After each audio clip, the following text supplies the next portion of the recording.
And now, your First Alert 5 weather.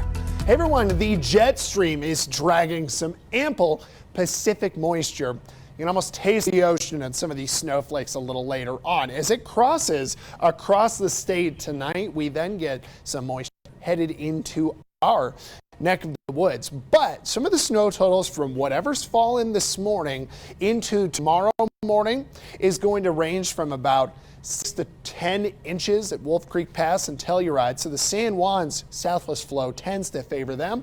Crested Butte would do well at 5 to 7 inches. In Monarch Mountain, we kind of think through tomorrow about 7 to 8 inches reported, with a lot of skiers we were seeing out there on our cameras today. We know that I-70 could see just through Thursday afternoon kind of anywhere from about 3 inches to maybe 8 inches, with that heavier total likely being past the Eisenhower Tunnel out towards Vail and Vail Pass. And so travel on the interstate could be a little bit snowy. Even at noon here, we know we still have more of that snow going out west, but we start to look for rain within the next couple of hours. Rain forming up in the Pikes Peak region by 1 to 2.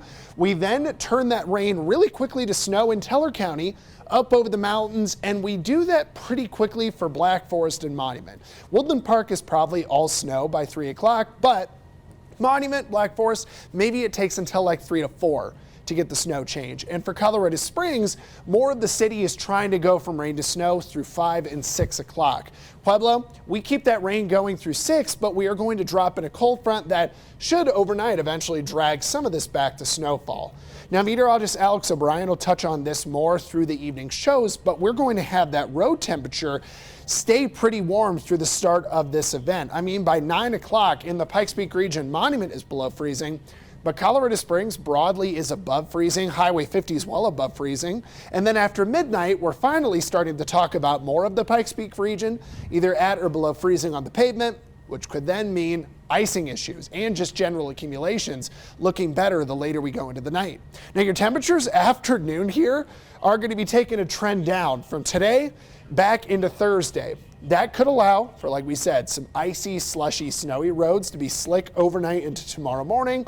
And we stay pretty chilly through Thursday. In Pueblo, it's not as aggressive a cool down. We'll actually be back in the 40s tomorrow, and our low temperatures get to freezing after midnight, just not all that much lower beyond it.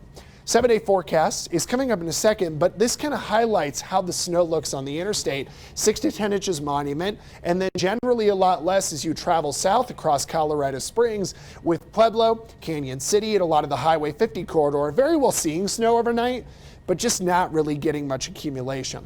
When we look at the 7-day forecast, tomorrow morning we could be left with a little easterly fog, upslope flurry action. And again, we'll watch for icy pavement out there with 40s and dry skies over the weekend, and another snow next Monday.